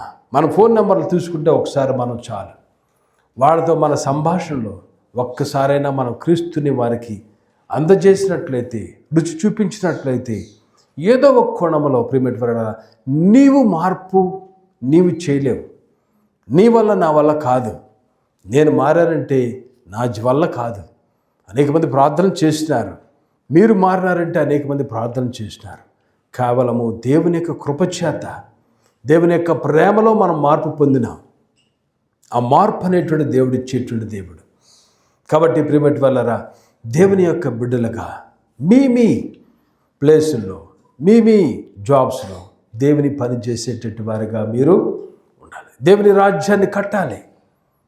నాకు తెలిసినటువంటి ఒక వ్యక్తి బాగా పూజలు చేసేటటువంటి వ్యక్తి, మా ఇంటికి ఎప్పుడొచ్చినా తన భార్య బిడ్డలు అందరూ వెళ్ళి ఆ టెంపుల్కి వెళ్ళి వచ్చేవాళ్ళు. ఎప్పుడొచ్చినా సరే కొంతకాలానికి భార్య వెళ్ళటం మానేసింది. మరికొంతకాలానికి మా ఇంటికి క్రిస్మస్కి వచ్చేవాడు అండి. మరికొంతకాలానికి పిల్లలు మానేసినారు అక్కడికి వెళ్ళటం. ఓకే అన్నాడు భర్త, ఆయన మాత్రం మారలా. ఈవెన్ ఈ కుటుంబం మాతో పాటు చర్చికి వచ్చిన తర్వాత వాళ్ళు దూరం నుంచి వచ్చేవాళ్ళు. మధ్యాహ్నం ప్రేయర్ అయ్యే టైంకి అక్కడి నుంచి వచ్చి చర్చికి వచ్చేవాడు ఆయన, వాళ్ళని పికప్ చేస్తానికి. కానీ ఆయనలో మార్పు లేదు. కానీ మా అక్క ప్రార్థన చేసింది, తను మారినటువంటి భార్య ప్రార్థన చేసింది. ఇద్దరు చక్కటి పిల్లలు, ఇద్దరు కూడా తండ్రి గురించి బాగా ప్రార్థన చేసినారు. ఆయన ఇప్పుడు దేవుడు అతని జీవితంలో ఒక గొప్ప కార్యాన్ని చేసినాడు. తన యొక్క జాబ్ విషయంలో ఒక జనరల్ మేనేజర్ ఎన్టీపీఎస్లో చేసేటువంటి వ్యక్తిగా, డీజీఎం తర్వాత ఏజీఎంగా తను చేసేటువంటి క్రమంలో తన జీవితంలో దేవునికి ఆశ్చర్యకార్యం జరిగి అతని జీవితాన్ని దేవుడు తను మార్పు అనేటువంటిది ఆయనకి ఇచ్చినారు. అతని జీవితంలో పాతవన్నీ కూడా అయిపోయినాయి, నూతన వ్యక్తిగా అతను మార్పు. అతను పెట్టుకున్న పేరు కూడా ఏంటంటే నెహెమియా. ఆయనకు ఉన్నటువంటి పేరు కూడా నెహెమియానే. ఇప్పుడు దేవుని యొక్క పరిచర్య, ఒక జనరల్ మేనేజర్ రిటైర్డ్ పర్సన్గా దేవుని యొక్క రాజ్యాన్ని కడుతున్నాడు. తను లాస్ట్ రిటైర్మెంట్కి ముందు కొన్ని సంవత్సరాలు ఆ యొక్క జనరల్ మేనేజర్గా ఎన్టీపీసీలో పనిచేసే క్రమంలో మధ్యప్రదేశ్ కొన్ని ప్రాంతాల్లో డైరెక్ట్గా బైబిల్ బుక్ సేల్ని తన యొక్క క్యాంపస్లో పెట్టేసేవాడు. అనేక మందికి సువార్తను అందించేవాడు. దేవుని కొరకు తను బ్రతికేటట్టు వాడుగా ఉన్నాడు. ఇప్పుడు కూడా దేవుని పరిచర్య చేస్తున్న వాడుగా ఉన్నాడు. ఒక గవర్నమెంట్ ఎంప్లాయీ తను పనిచేస్తూ దేవుని పని చేసినాడు.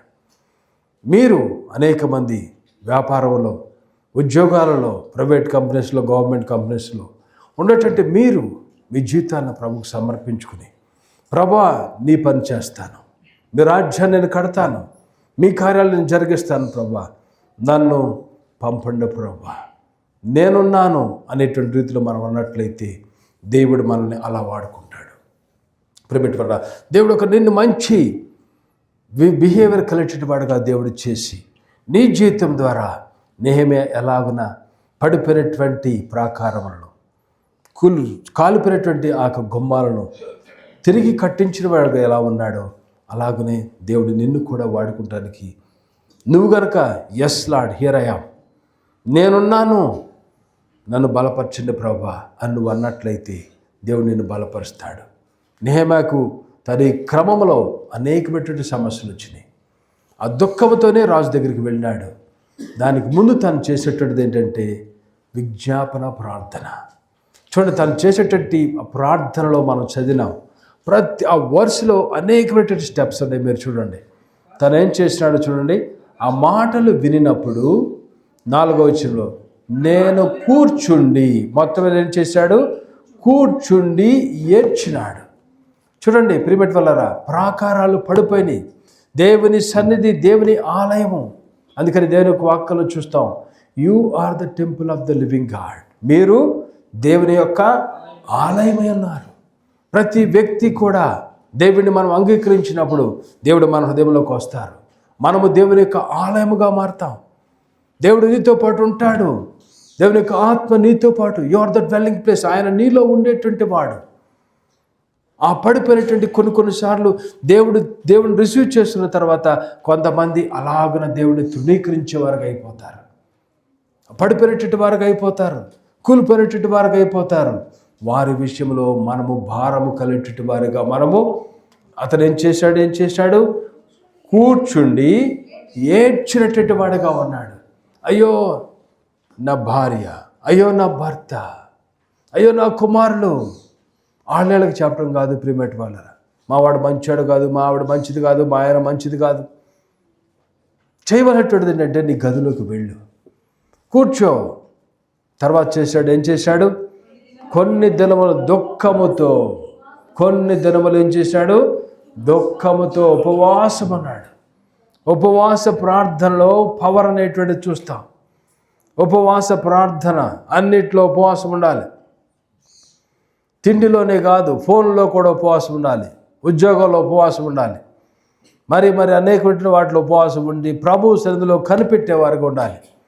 ఉపవాసం ఉండి గోనెపట్ట ధరించుకున్నటువంటి వారికి ఉన్నప్పుడు నేచర్ని దేవుడు మార్చేస్తాడు. నువ్వు ప్రార్థన చేసినావంటే నీ ప్రార్థన ప్రభు సన్నిధికి వెళతాయి. ఇందుట్లో ఉండేటువంటిది 14 అధ్యాయాలు అనుకుంటా, 14 13 అధ్యాయాలు అనుకుంటా ఉంటాయి.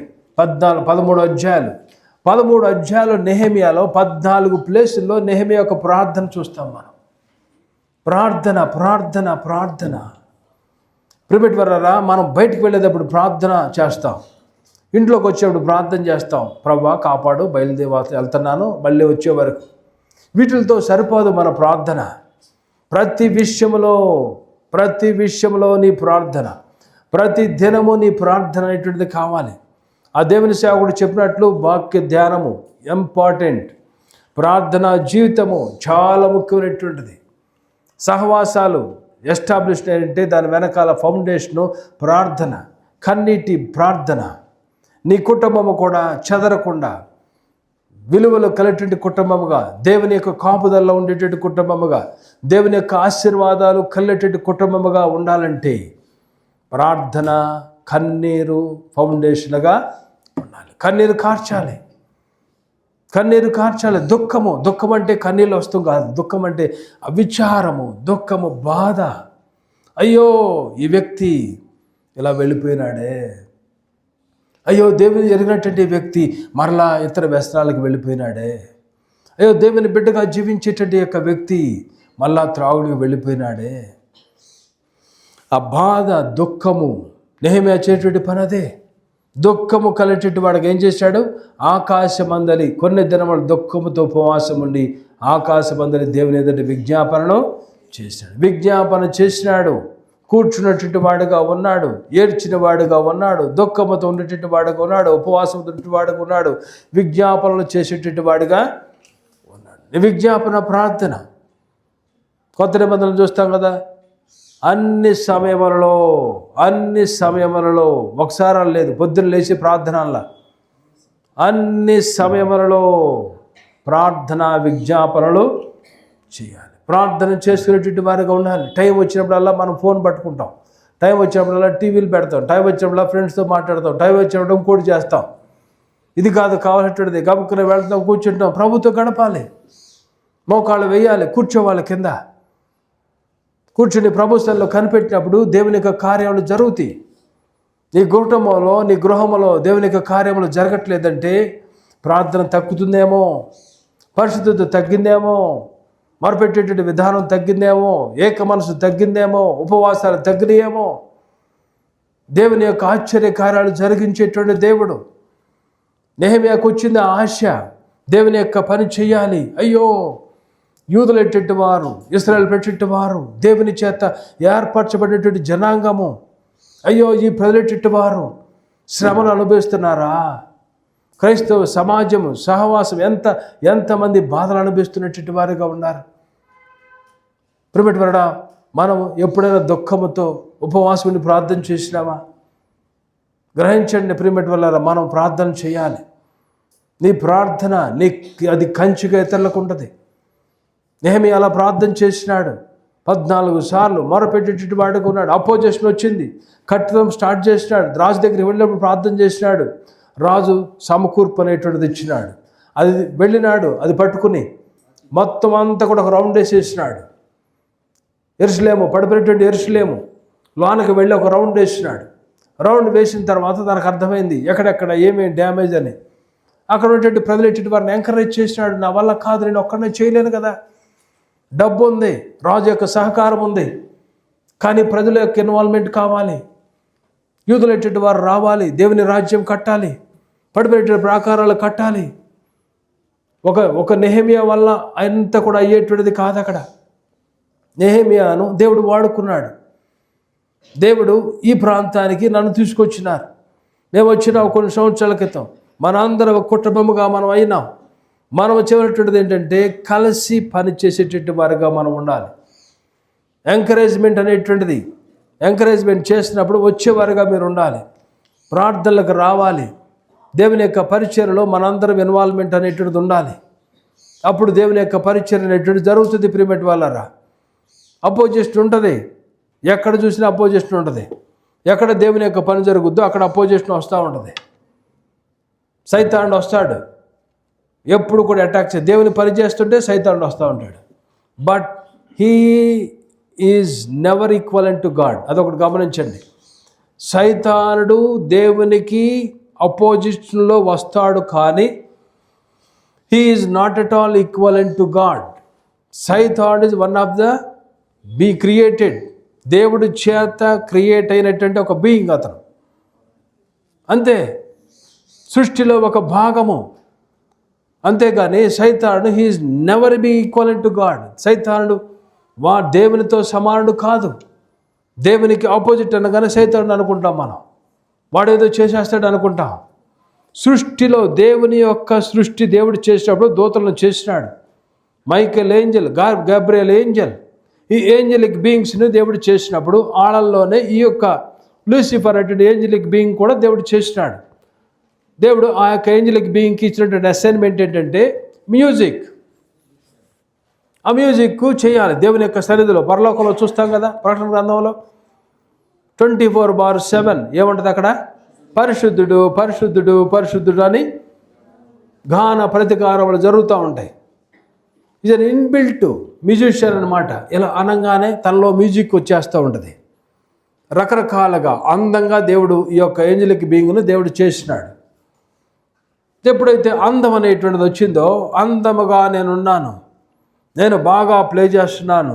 చాలా ఇంపార్టెంట్ ఈ రెండు. అందము, ప్రియమైన వారు, అందము గురించి తహతహలాడొద్దు ఎప్పుడు కూడా.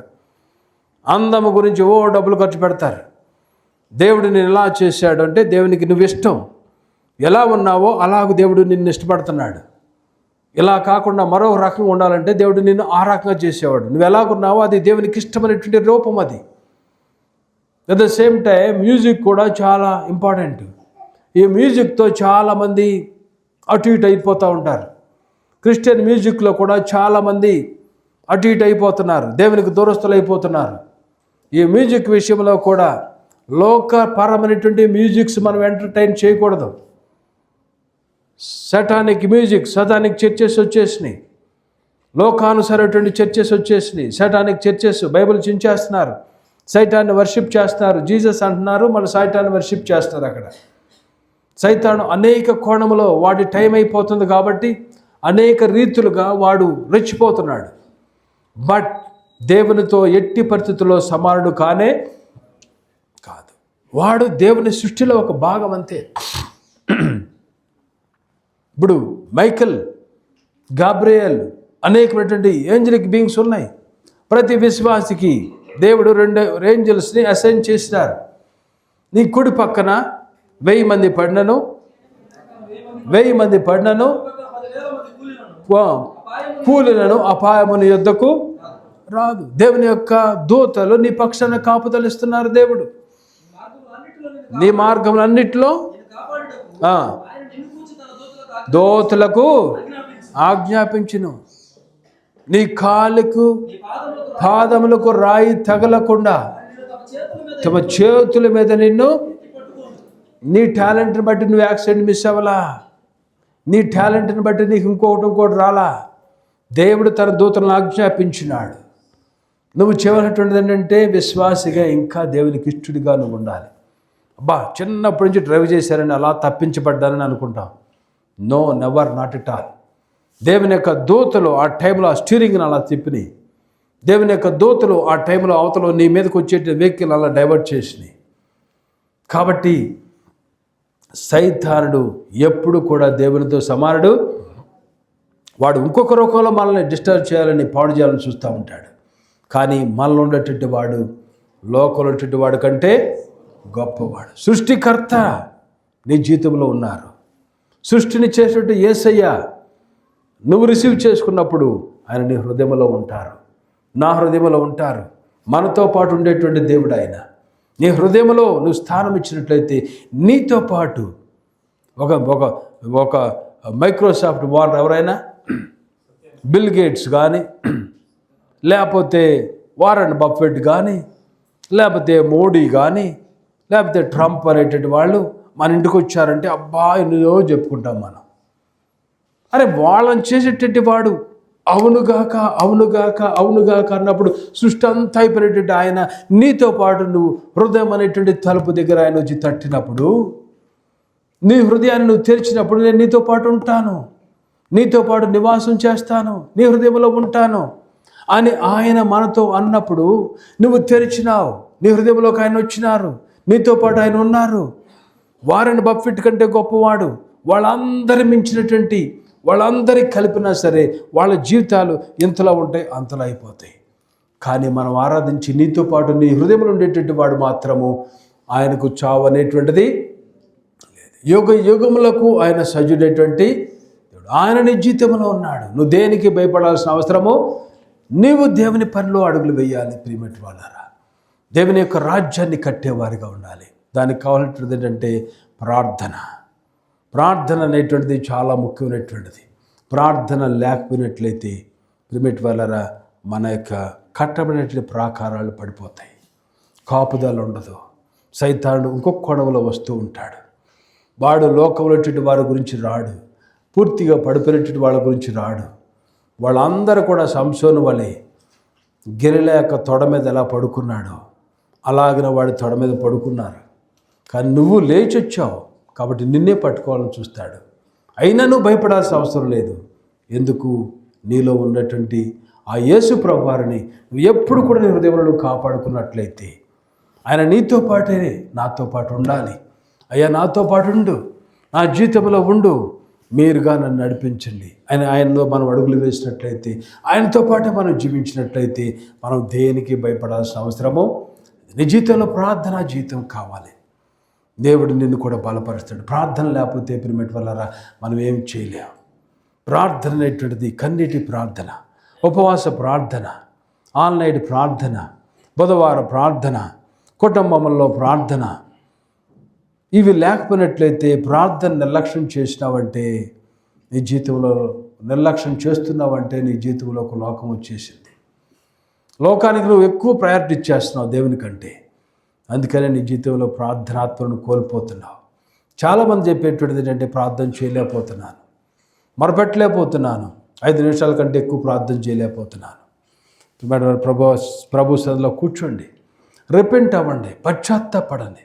నీ హృదయంలో కనపడేటువంటి ప్రతి పాపాన్ని, నువ్వు చేసే ప్రతి పాపాన్ని ప్రభు దగ్గరికి వెళ్ళి ఒప్పుకో. దేవుని యొక్క ఆత్మని దర్శిస్తారు, దేవుని యొక్క వెలుగు నీలోకి వస్తుంది, నిన్ను పరిశుద్ధపరుస్తాడు, నూతన వ్యక్తిగా చేస్తారు. మంచి ప్రార్థనా జీవితం కలిగినటువంటి వ్యక్తిగా ఉండు. నీవు కూడా అనేక మందిని కట్టేవాడుగా నీవు కూడా ఉంటావు. ప్రార్థన లేకపోయినట్లయితే మనము దేనికి పనికిరాం. ప్రియమైన వాళ్ళారా, లాస్ట్ వీక్ కూడా బిఫోర్ వీక్ మనం ప్రార్థన గురించి నేర్చుకున్నాం. మరి ఎందుకో నాకు తెలియదు, ఇదే కాలశంలో దేవుని యొక్క వాక్యాన్ని నేను చెల్లించాలని ధ్యానం చేయాలని అనుకున్నప్పుడు దేవుడు ఈ వాక్యాన్ని నాకు అనుగ్రహించినాడు. ప్రార్థన మనలో అవసరం, మోకాళ్ళ జీవితము కావాలి. ప్రార్థనతో we can change things in this world. సృష్టిని కూడా యెహోషువ ప్రార్థన ద్వారా ఆపినాడు. కర్మేలు పర్వతం మీద ఏలియా ప్రార్థన చేసేటప్పుడు దేవుడు అగ్ని దించినాడు. ఆ యొక్క పరిశుద్ధత అనేటువంటిది సృష్టిని మనము మ్యానిపులేట్ చేయగలుగుతాం. సృష్టిలో జరిగేటువంటి కార్యములను, సూర్య చంద్రులను యెహోషువ ఆపగలిగినాడు. పైనుంచి అగ్నిని ఆ యొక్క ఏలియా దించగలిగినాడు. నీవు నేను ప్రార్థన చేసినట్లయితే దేవుని యొక్క కార్యములు మన జీవితంలో కూడా చేస్తాడు. ఒకసారి ఒక ఆఫ్రికా దేశానికి చెందినటువంటి ఒక మిషనరీ తన మిషన్ పని చేసుకుని మరలా మెయిన్ తన చర్చికి వచ్చాడంట. అక్కడ జరుగుతున్నటువంటి కార్యములు ఏమేంటి, అక్కడ ఎలా ఉంది మిషన్ అనేటువంటిది హెడ్ ఆఫీస్లో చెప్పడం కోసం వెనక్కి వచ్చాడంట. వచ్చినప్పుడు ఆయన ఆ ప్లేస్లో అందరూ అన్ని మిషన్స్ వాళ్ళు కూడా సంవత్సరానికి ఒకసారి లేదా 6 నెలలకు ఒకసారి లేదా 2-3 సంవత్సరాలకు ఒకసారి వాళ్ళు మిషన్ ఫీల్డ్లో నుంచి మరలా పంపినటువంటి ఆ చర్చ్ దగ్గరికి వచ్చి ఆ మెయిన్ హెడ్ క్వార్టర్స్కి వచ్చి ఆ యొక్క రిపోర్ట్ అనేటువంటిది ఇస్తూ ఉంటారు. ఒకసారి ఒక స్కాట్లాండ్ దేశానికి చెందినటువంటి వారు కొంతమంది చాలా మిషనరీస్ ఆఫ్రికా దేశానికి వెళ్ళేటువంటి ఒక మిషనరీ వెనకొచ్చి అతను అక్కడ మిషన్ ఇలా కాంగ్రిగేషన్తో మాట్లాడుతున్నాడు. నేను చేసేటువంటి ప్లేసు చాలా హార్డ్గా ఉన్నటువంటి ప్లేస్. ఆ ప్లేస్లో నరమాంస భక్షకులు ఉన్నారు, మనుషుల్ని అలా తినేస్తారు వాళ్ళు. ఆ ప్లేస్లో చాలా వర్షం ఉండదు, ఆ ప్లేస్లో చాలా కష్టాలు ఉంటాయి, డ్రై అయిపోతుంది ల్యాండ్, వర్షాలు ఉండవు. ప్రజలు కూడా చాలా బయట నుంచి ఎవరు వచ్చినా సరే వాళ్ళని ఎప్పుడు తిందామని చూస్తూ ఉంటారు. అలా చెప్తూ ఈ ప్లేసు మారాలి, ఈ ప్లేస్లో దేవునికి ఉద్యోగం రావాలి, కాబట్టి ఇక్కడ మీలో ఎవరైనా వచ్చినట్లయితే నాతో పాటు అక్కడ మిమ్మల్ని తీసుకువెళ్తాను. మీరు కూడా ఆ ప్లేస్లో మరొక ప్లేస్లో దేవుని యొక్క పరిచయం చేయగలుగుతారు అని ఆయన ఆ ఛాలెంజ్, ఆ కాల్ అనేటిది ఇచ్చినప్పుడు అక్కడ వారు అనేక మంది పెద్దవాళ్ళేనంట. ఎవరు నిలబడలా. ఎవరు వెళ్తారు, మీరు దయచేసి నాకు తెలియచేయండి అన్నప్పుడు అక్కడ ఆ యొక్క ఆర్గాన్ వాయించడానికి ఆ గాలి కొట్టేట వాళ్ళు ఉంటారు. ఇలా పైపులు ఉంటాయి కదా, ఈ పైపులు వాయించేట ఒక వ్యక్తి, చిన్న కుర్రాడు, వాళ్ళు లేచి నేను వెళ్తానన్నాడంట. అప్పుడు ఏంటంటే అతను డిస్కరేజ్ చేయడం ఇష్టం లేక, వెరీ గుడ్, నువ్వు రెడీ అవు, దేవుడు నిన్ను వాడుకుంటాడు. అయితే ఆ ప్లేస్లోకి నువ్వు వెళ్ళే టైంలో నువ్వేం చేయాలంటే, ఒక మెడికల్ మిషనరీగా ఆ ప్లేస్కి వెళితే వాళ్ళు నేను రిసీవ్ చేసుకుని అక్కడ నీవు దేవుని పని చేయటం అనేటువంటిది జరుగుతుంది, చేయగలుగుతావు నువ్వు బాగా. కాబట్టి నువ్వు చిన్నవాడుగా ఉన్నావు, నువ్వేదో కోణంలో నువ్వు దేవుని పని చేయటం కోసం వెళ్తానికి సిద్ధంగా ఉన్నావు, కాబట్టి నువ్వు మెడిసిన్ అనేటువంటి చెయ్యి అని చెప్పాడంట. ఎస్, నేను చేస్తాను అని నిలబడి డిసైడ్ అయినాడంట. ఆ వ్యక్తి పేరు డేవిడ్ లివింగ్స్టన్. తను మెడిసిన్ చేసిన తర్వాత ఆఫ్రికా దేశానికి వెళ్ళాడు, దేవుని పరిచర్య చేశాడు. కొంతకాలం చేసి అతను ఆ ప్లేస్లో అనేకమైనటువంటి అటాక్స్ని ఎదుర్కొన్నటువంటి టైంలో ఇతను ఒకసారి అక్కడటువంటి చీఫ్స్ కొంతమంది ఇతన్ని కూడా అటాక్ చేయాలని వచ్చినారు. అటాక్ చేద్దామని వాళ్ళు వచ్చినప్పుడు ఇతను ప్రార్థన చేస్తూ ఉండేటట్టువాడు. ఒకసారి ఇతను కూడా కొంతకాలానికి తను కూడా ఇలాగనే సేమ్ వేలో తన యొక్క పంపబడినటువంటి ఆ యొక్క చర్చికి వెళ్ళి తనకు మిషన్లో జరిగినటువంటి కార్యములు ఏవేంటి అనేటువంటిది అతను తెలియచేయటం కోసం అక్కడ మిషన్ హెడ్ క్వార్టర్స్కి వెళ్ళాడు. అయితే ఇతను మిషన్ ఫీల్డ్లో అతను పనిచేసేటప్పుడు ఆ చీఫ్ వచ్చి ఇతన్ని అటాక్ చేయాలని అనుకున్నాడు. కొంతకాలం తర్వాత ఎవరైతే ఇతన్ని అటాక్ చేసి తినాలనుకున్నాడో ఆ వ్యక్తి పూర్తిగా మారిపోయినాడంట. ఇవన్నీ కూడా పలానా రోజున ఈ యొక్క గుంపు నా మీదకి అటాక్ చేయడానికి వచ్చింది. తర్వాత పలానా రోజున ఆ చీఫ్ వచ్చి నా దగ్గరికి వచ్చాడు. పలానా రోజున ఆ చీఫ్ తనతో పాటు కొంతమంది వ్యక్తులు వచ్చి దేవుణ్ణి, యేసు ప్రభువారిని తన స్వరక్షకుడిగా ఎంచుకున్నారు అని తన డైరీలో అన్నీ కూడా డేవిడ్ లివింగ్స్టన్ రాసుకున్నాడంట. రాసుకున్నవి అక్కడికి వెళ్ళి స్కాట్లాండ్ దేశానికి వెళ్ళి ఆ పంపబడినటువంటి చర్చ్లోకి హెడ్ క్వార్టర్స్కి వెళ్ళి అతను చెప్తున్నప్పుడు అతను తెలియచేసేటువంటిది ఏంటంటే, నేను నన్ను అటాక్ చేయడానికి అక్కడటువంటి ఆ చీఫ్ వచ్చాడు, కానీ కొంతకాలానికి ఆ చీఫే మార్పు పొందినటువంటి వాడుగా ఉన్నాడు. సో ఆ టైంలో ఆ చీఫ్ నేను అడిగాను, ఎందుకని నువ్వు మొదటిసారి వచ్చి అటాక్ చేయలేకపోయినావు, ఎందుకని నువ్వు నీ జీవితాన్ని ప్రభువుకు సమర్పించుకున్నావు, నేను నీ దగ్గరికి వచ్చి పెద్ద సువార్త పరిచయలేదే అని నేను అడిగాను అతన్ని. అప్పుడు అతను చెప్పినటువంటిది ఏంటంటే, ఆ రోజు నిన్ను అటాక్ చేస్తానికి వచ్చినప్పుడు మేము మీ క్యాంపస్ దగ్గరకు వచ్చినప్పుడు మీ క్యాంపస్ చుట్టూతా జైంట్ చాలా పెద్ద పర్సనాలిటీ ఉన్నటువంటి 39 మంది మీ కాంపౌండ్ పైన అలా నిలబడ్డారు. మేము వాళ్ళని చూడంగానే మా వల్ల కాలేదు, మేము పడిపోయినాం. కొంతసేపు మేము స్పృహ తెచ్చుకొని స్పృహ వచ్చింది, దాని తర్వాత మేము వెనక్కి వెళ్ళిపోయినాం. ఆ టైంలో మాకు అర్థమైంది, ఇక్కడ ఏదో ఉన్నది, ఇదే దేవుడు అయి ఉంటాడు అనేటువంటి రీతిలో మేము వచ్చినాం అని ఆ డేట్స్ అక్కడటువంటి స్కాట్లాండ్ హెడ్ క్వార్టర్స్ చెప్పారంట. అది చెప్పినప్పుడు ఈ డేట్స్ చూసినప్పుడు 39 మంది అక్కడ నిలబడ్డారని చెప్పినప్పుడు ఆ హెడ్ క్వార్టర్స్ ఉన్నటువంటి ఆ మెయిన్ లీడర్ కూడా ఆయన వాళ్ళ డైరీ చూశాడంట. వాళ్ళ డైరీ తీసి ఓపెన్ చేసినప్పుడు ఎప్పుడైతే ఈ యొక్క చీఫ్ వచ్చి ఇతను అటాక్ చేస్తానికి వచ్చాడో డేవిడ్ లివింగ్స్టన్ని, తన యొక్క మిషన్ ఫీల్డ్ని, అదే రోజున స్కాట్లాండ్ దేశంలో ఉన్నటువంటి చర్చిలో 39 మంది కలిసి ఈ యొక్క ఆఫ్రికా దేశంలో డేవిడ్ లివింగ్స్టన్ చేసేటువంటి ఆ యొక్క సేవ నిమిత్తము వాళ్ళు బలముగా ప్రార్థన చేశారంట. ఆ ప్రార్థనకు ప్రతిఫలముగా దేవుడు ఈ 39 యొక్క ప్రార్థనలు ఆ క్యాంపస్ చుట్టూతా పెద్ద జైంట్ పర్సనాలిటీస్గా అవతలటువంటి చీఫ్ చూడగలిగినాడు. ఆ ప్రార్థనలో శక్తి అనేటువంటి చూడండి ప్రియమైన వారు.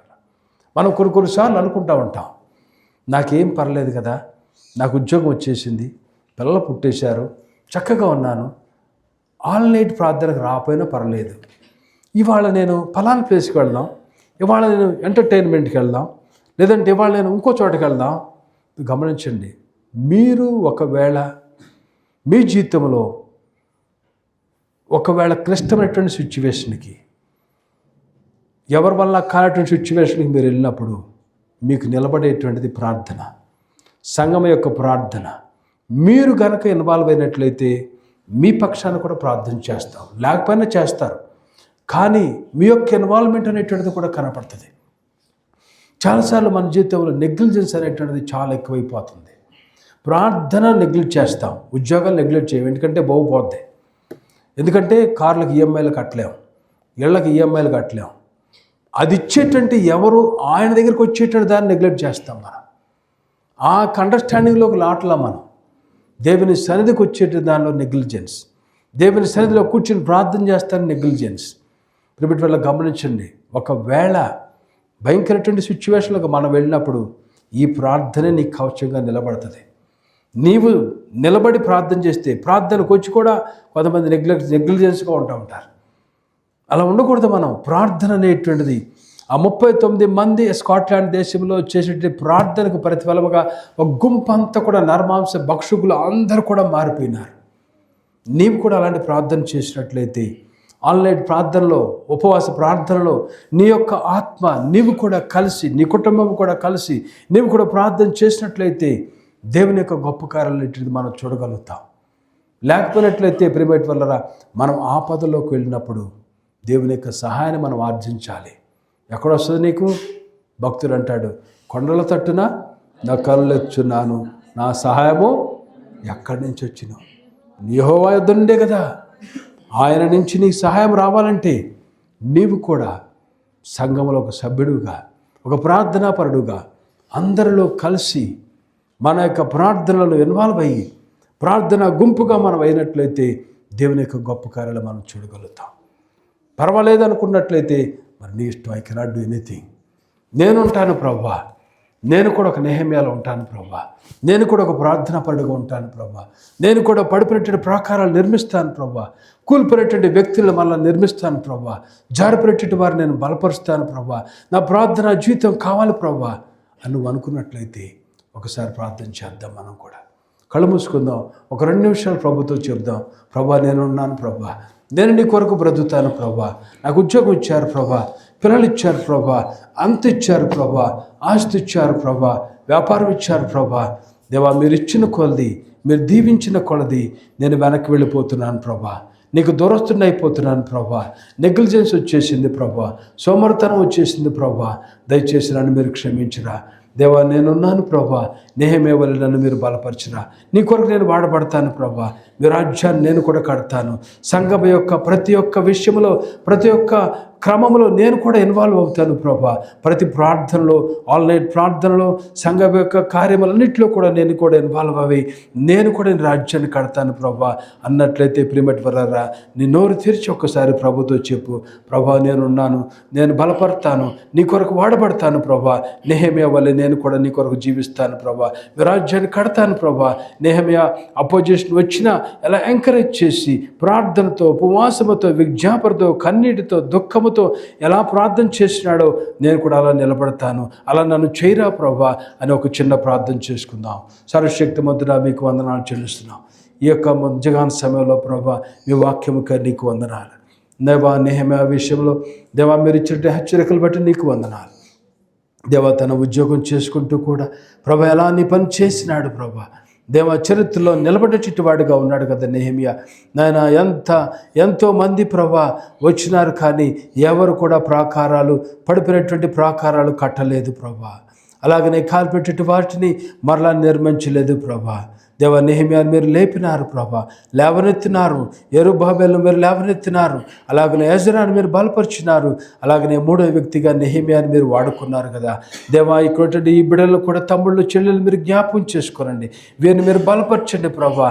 దేవా, వీరికి కూడా ఆసక్తి మీరు దయచేయండి.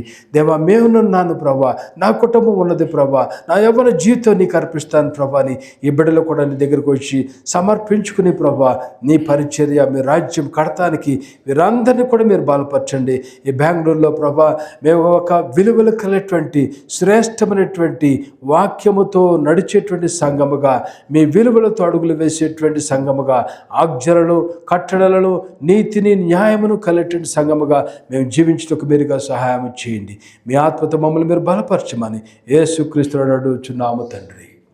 ఆమెన్.